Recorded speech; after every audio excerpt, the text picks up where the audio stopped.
Hi, guys. Welcome back to Marantz. Rantz. Plenty of good information, a little bit of motivation, a whole lot of truth, no financial advice. Today was a great day, huh? The market, let's go look at it really quick. This is GameStop, by the way, and I have this chart, and I want to show you guys some levels that we're paying attention to. Now, the best day of it all was that warrants came out. Warrants came out. The price initially was $2.25.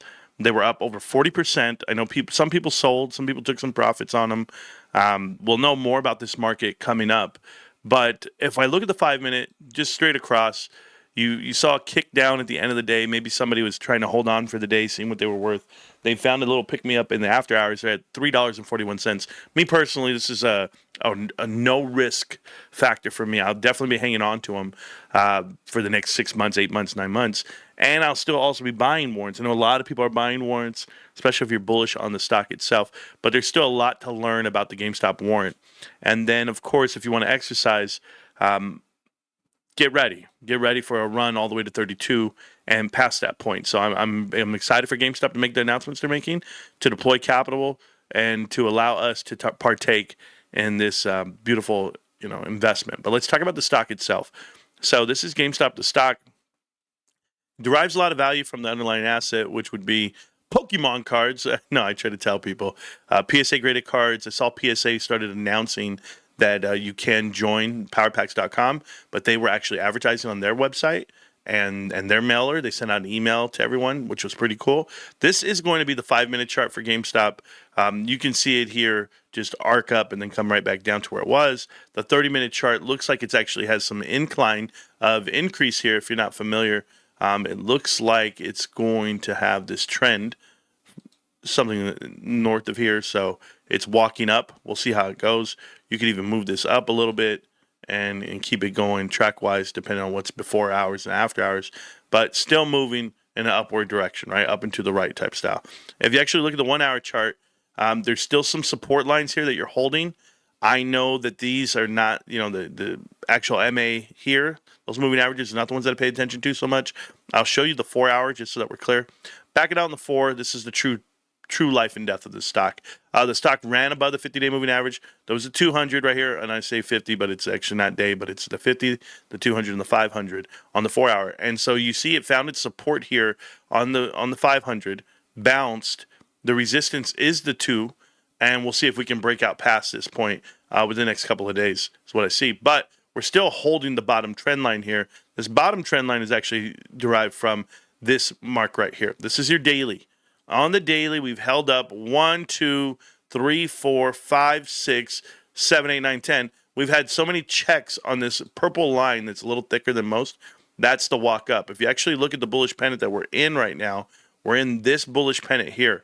There was a top, there's a bottom, and then, of course, there's this pressure, as in lower highs and higher lows, walking up from 18 to 19 all the way up here now in the 22, 23 range. To hold these averages, you want to go ahead and have what we have. We have this golden cross. You guys see this? So we had this happen where the 200-day moving average, this gold one right here, broke out and it held above the 50-day moving average. That means that you have short-term decline, long, and we're going to be here. We were supposed to go down. We came and tested it as the bottom right here. And I say golden cross. I meant death cross. I apologize. We initially thought we had a golden cross here, and then we had a fake out breakout. But so the 200-day moving average actually went up, but it's just 50-day falling down. Okay, so you don't have much support here. It looks like we're going to hold up on this 50 moving average right here, the 50-day moving average. So that 50-day moving average, just so that we're clear, $24.06. I think we're going to hold it. I think we're going to be fine on the daily.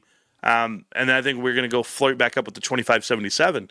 But these are resistance levels and support levels. But when you really look at the weekly, this is the most bullish chart you're ever going to find. The weekly, if you guys see it here, we are absolutely in a golden cross. Our 50-day move past the 200-day moving average. Additionally, our support at the 200-day average on the weekly is going to be 23.84. I don't see us coming down to 23.84. I think we hold it. But as long as we can hold that week to week and keep finishing above that, the golden cross continues. So our golden cross, as long as the 50-day moving average is above the 23.84, we're there. Right now we're at 25.95, 25.95.9. So we're definitely moving up. I think we're going to play out this right here, this pennant. I think we're going to play it out on the weekly and have a breakout. We could have it by next year, some time frame, but you're going to get a lot of good buying opportunities in this realm. Could we break out early? Absolutely. We can break it on the next earnings report, which is P3. But if we break out, guys, this gold line right here, this solid gold line, that is your warrant line. So it looks like this is going to be our warrant line. We're going to go ahead and break out past it. Every share exercised over this line, I can just tell you guys, you're insulating yourself, you're layering yourself, and you're growing with this company. But we have these magnificent pennants that no one else has. No one in the whole damn stock world. We sprang all the way up. We pushed it out. We found support at the $10, $9.95 range. That support has then elevated up here via bond offerings, ATMs, insulation, right? The cash itself, we're sitting on $8.7 billion of cash, $9.2 billion of cash and Bitcoin. Now we're raising additional 1.9. You're going to be on $11 billion. So this bar here is going to raise up some. You're going to find a new bounce. You're going to find the other side of this cup because it's going to be a huge cup and then a handle out of it. But you will break out of this pennant. I can't even tell you how many bullish pennants trend down until they find their support, that capitulation, that takeoff, and boom. Right now, it looks like we're coming to the end of this wedge. We're going to have a takeoff, boom. But you know what? This happens, guys. This is a 5-year to 6-year pennant. It means you have 2 more years to accumulate as much as you want. You're going to send me sideways all the way over here till 2028? Do it. We will break out. There's too much pressure, too much time. And for everyone saying you missed out on something, well, they missed out on the true nature of this investment, all the transition, all the pivots, all the education you've learned via bonds and warrants and stock splits, and just in general, business.